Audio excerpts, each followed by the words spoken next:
let's hit the field. It is Tuesday, June 17th, and the Yankees were taking on the Angels in Game 2 of a 4-game set under rainy skies in the Bronx.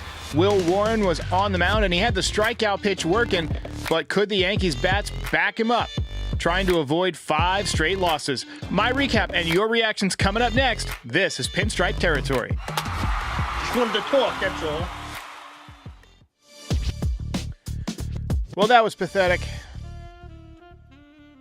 Watching the Yankees right now is like torture. Absolute torture. Complete waste of time.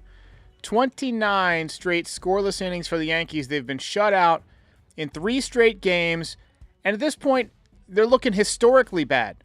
How do you go from being as strong as this team was offensively in the first month and a half to completely letting the wheels fall off like they have fallen off in the last 5 days? 5 straight losses. Yesterday, I told you not to panic, but you know what? Panic if you want to. This team is really beginning to piss me off. We're talking no effort. No effort. What a waste of a great night by Will Warren. Well, maybe not great. 11 strikeouts, career best, quality outing. But their bats are not cold. Their bats are cryogenically frozen. Their bats are more frozen than Ted Williams' head right now. And I think I've figured it out. This team does not need a closed-door, players-only meeting. This team does not need a group text with some motivation, a kitten hanging from a branch. Hang in there. No. We don't need a quote from the manager about trusting the process or about how it's right there in front of us. We need a good old-fashioned kick in the ass. A good old-fashioned dressing down. Not one of these polite, HR-approved, friendly team meetings. I'm talking about a steel-toed boot up the ass to wake you up out of your slumber. This team is going through the motions right now. Every at-bat, it's like they got dinner reservations. Weakest contact I've seen. They look like they're sleepwalking. They all look like they've aged into DJ LeMahieu in the last week. I've never seen anything like it. Seriously. And I watched the 91 team with Stump Merrill as manager. The bats are slow. The base running has been atrocious. I'm not sure anybody on this roster knows how to lay down a bunt. I'm not sure that they even taught it in the minor leagues for the Yankees. Situational awareness is trash, non-existent right now. Everybody's standing around like they're waiting for someone else to hit a 3-run home run. And yeah, I get it. The home run is flashy. It's how you get on SportsCenter. It's how you get paid these days. But at some point, you got to play actual baseball because the ball isn't traveling. We got Jazz Chisholm jogging down the line like he's filming a Nike ad in slow motion. You got Volpe trying to hit a piñata. I mean, he looks like he's trying to hit every pitch 500 feet right now, and he can't do it. Judge couldn't hit water right now if he fell out of a boat. And DJ LeMahieu is literally turning into a fossil in front of us. Someone carbon date this guy. It is unwatchable. Something needs to happen. A trade, someone getting DFA'd. You got to shake up this team. You got to shake everyone to wake up. I remember productive outs. The Yankees know how to do this. I've seen it before, but now it's like everyone is swinging for the fences. Austin Wells, every swing, trying to put the ball on the second deck and fouling it off. You see that the ball is not traveling. How about doing what Cody Bellinger did in the first inning with a line drive to left field using his wheels? Here's the deal. Somebody has to be accountable for the fact that this team keeps flatlining in June every year. We cannot go through this year after year. Maybe they need to get out on the field and run wind sprints in front of their crowd while everyone boos. That would be a wake-up call. Because right now, this is not baseball. This is unwatchable. Unwatchable, guys. We got some super chats here. The Rowdy Rattel says, I'd say watching that game was like watching old people have sex, but then I'd have to apologize to the old people. Yikes. The 610 Stig says, at least they didn't have the opportunity to screw up baseball execution tonight. Just pathetically went down without a whimper. And then D's channel says, by the end of July, we may be less than a 500 baseball club. Man, I hope not, but the way that this team has gone into sudden free fall, again, for the third year in a row, has got to be alarming. I've been preaching, you guys got to be patient. But tonight, they had no energy. They were as lethargic as I've ever seen them. And that, my friends, is really saying something. Because I watched the 2021 team. I watched the 2023 team. Awful. Only positive of the whole night to me, only thing at all that made this game entertaining was that we had Garrett Cole in the booth, obviously on the shelf with Tommy John surgery. I'm glad it went better than that press conference that he had when they asked him about the sticky stuff. You remember that? He sat there silent for like 3 minutes trying to figure out what to say. I thought he did a good job. I'm not going to lie. I find his voice a bit irritating, a little bit like a sped up Kermit the Frog, but he definitely knows what he's talking about. I enjoyed listening to the types of things that Matt Blake would say in a pitching visit to the mound or whatever. But the story tonight is just the offense. I mean, couldn't hit Kyle Hendricks, guy who came in with an ERA over 5. But Kyle Hendricks, I knew was going to be a tough matchup tonight. He is not the type of guy that throws very hard. He mixes his speeds. He, pitches inside and out, up and down. And when a team is struggling to put it together offensively, that's the type of pitcher that can exacerbate your problems. But the way you hit a guy like that is to just sit back, shorten up your swing, and take what he gives you. But the Yankees are not built that way. They would not even attempt that. The only guy who attempted it all night was Bellinger in the first inning. Alex says, this type of slump, teams fire their coaches to light a fire, but Boone has a lifetime contract. He doesn't have a lifetime contract, but they don't make managerial changes in season. They just don't do it. Let's get to the recap. All right, let's go. Let's get it going. Not that there's much to recap. We did have Jason Dominguez as the leadoff hitter today, something I advocated for during the winter. In my preseason lineup prediction, he was the leadoff guy that I had. Ended up punching out on a front door two-seamer, the Greg Maddux pitch, as we like to call it. Beautiful piece of hitting from Bellinger in the first. I've already referenced it a couple of times. Took the pitch to left field, opposite way, hustled, got a double, but got stranded. Angels jumped out to an early lead, and when they got a run early, I just figured, we're screwed. We're screwed. Will Warren was striking out a ton of guys, but also hitting a ton of bats early on. We'll spotlight him further in a few minutes. Giancarlo Stanton picked up another base hit in the bottom of the fourth inning. Seeing eye single up the middle. He had 2 hits tonight. He is hitting .500 since coming back. But that was pretty much the end of the offense for the Yankees. And the Angels tacked on a couple in the third, 1 in the 7th. They out-hit the Yankees 8-4, and the Yankees have lost 5 straight games.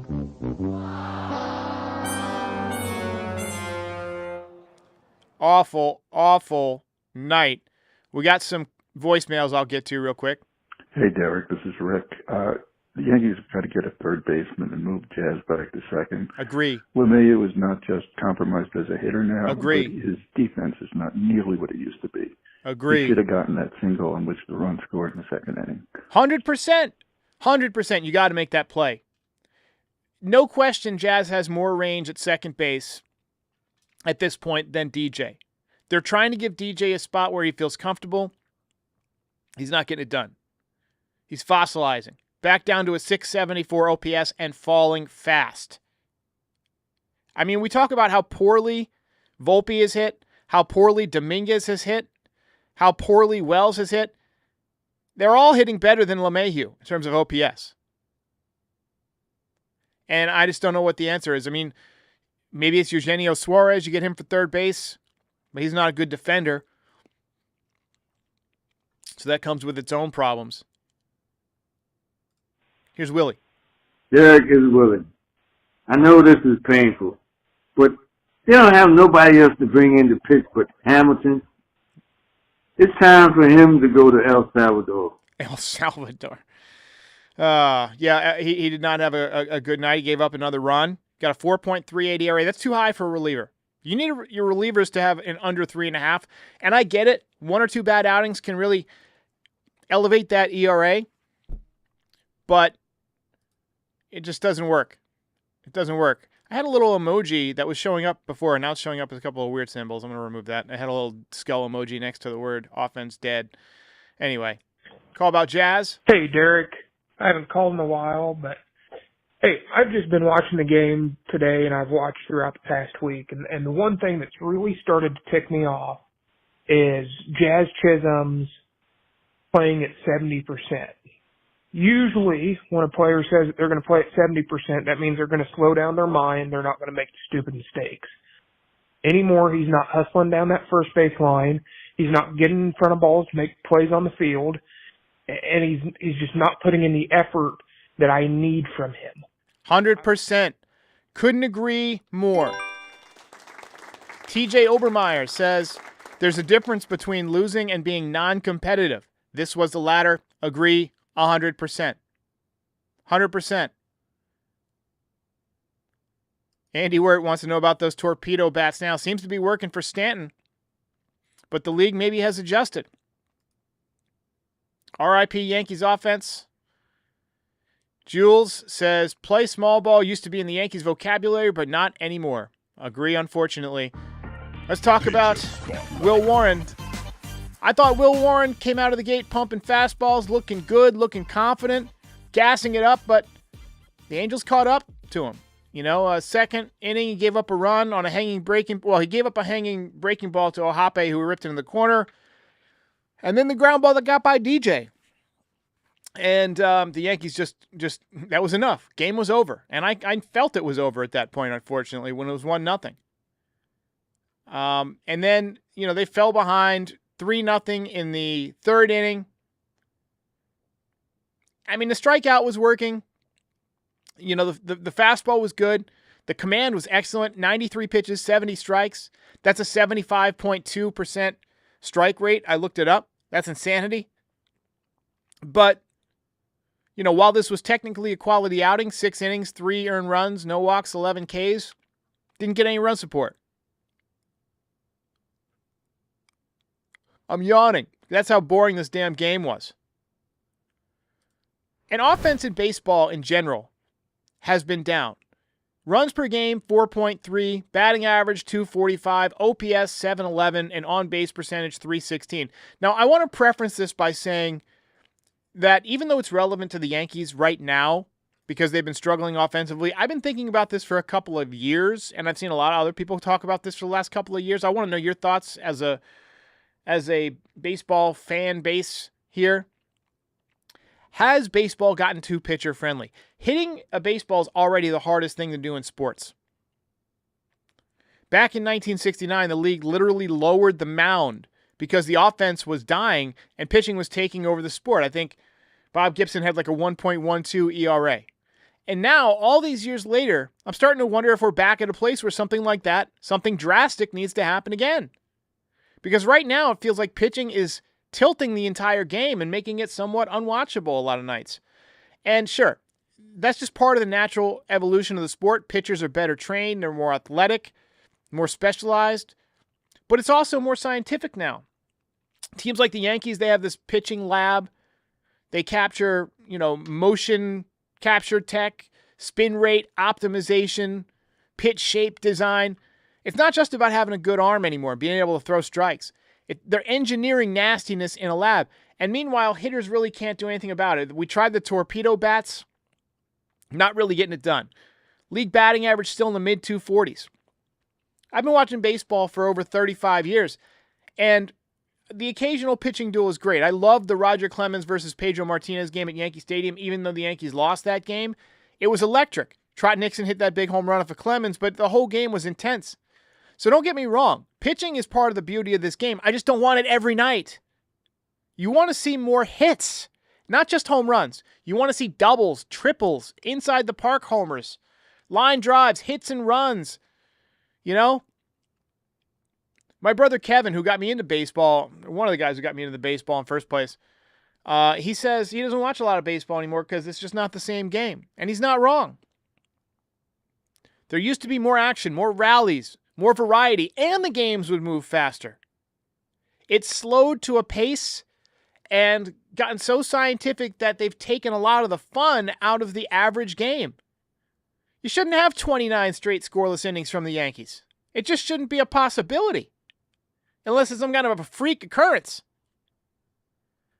But I do think that the sport was more fun when offensive production was higher. I'm not saying we need to bring back steroids, juiced up monsters. Although, no question, baseball was better when that happened. Maybe that's one of those things that AI can figure out. Like, how do you improve baseball without sacrificing the integrity of the game? Do you back the mound up 6 inches, 8 inches, right? Just take a little bit of zip off the fastball. You know? Let people see the curveball coming a little bit earlier. Maybe it's time to revisit mound height again. Maybe it's time to shrink the strike zone a little bit. Force pitchers to face adversity the way the hitters have. Or maybe it's something more radical. I don't know. I like changes that improve the game, and I know it won't be popular with the purists who are watching, but we need to do something. I mean, the sports offense has just been pitiful. Pitchers are dominating. Hitters are drowning. And I think a lot of fans, like my brother, are checking out. Quick word from our sponsor. Then I'll be back with another voicemail and some final comments here.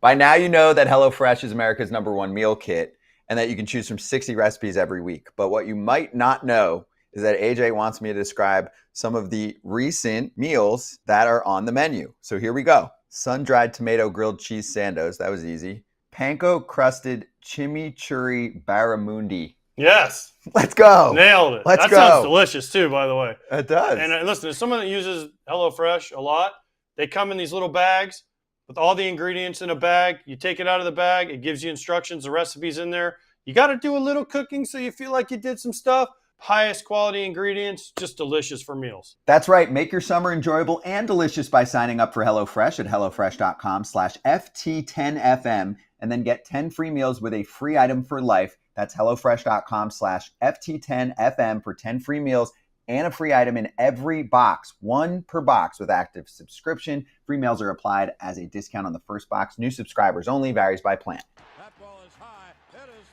E-Money says, I think the real Yankees were kidnapped by aliens, and these are some imposters. Don't blame me. I voted for Kodos. Mosaic Mind says, too many hitters just swing for the fences. They don't care if they strike out. We need Tony Gwynn and Wade Boggs.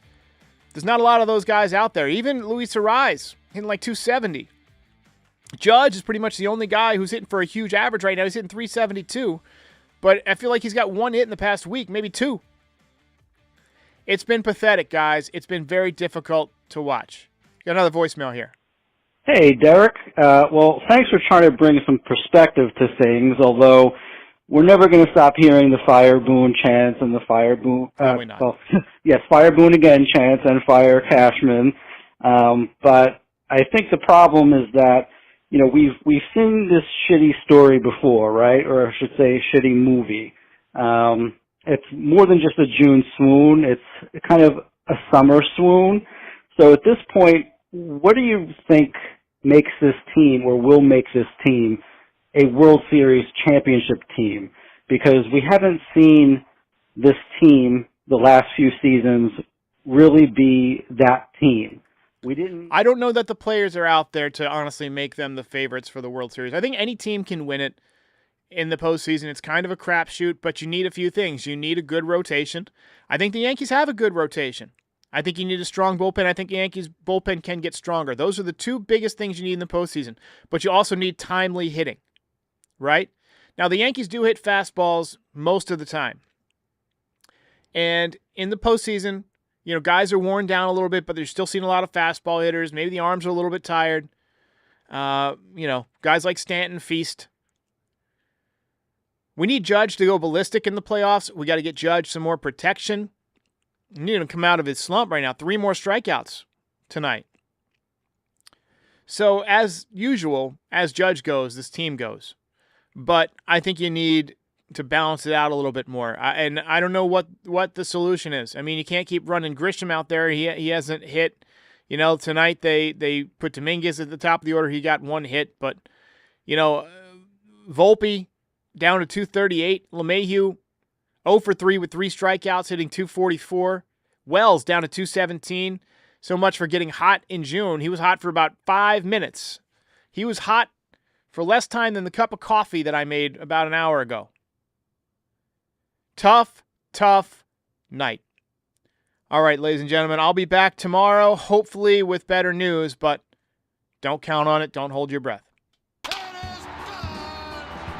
If you made it this far, do us a favor. Hit the like button, hit the subscribe button, and join our community. You can also be a part of the show by calling in at 718-899-1068. Also, part of the way that we maintain and fund all of this is through NYYDesigns.shop. Check it out now. Get all sorts of fun Yankees merch, hats, hoodies, zip-ups, beanies, mugs, you name it. We've got it. Check it out, NYYDesigns.shop. And check out Pinstripe Territory on all your favorite podcast platforms. We are the official Yankees podcast of the Foul Territory Network. We're here for post-game shows after every single game, and we're here before a lot of games to talk about the game, preview the lineup, the pitching matchups, and things like that. And we're here all off-season to talk about the latest in Yankees rumors, news, etc. Join our community. We'll see you next time.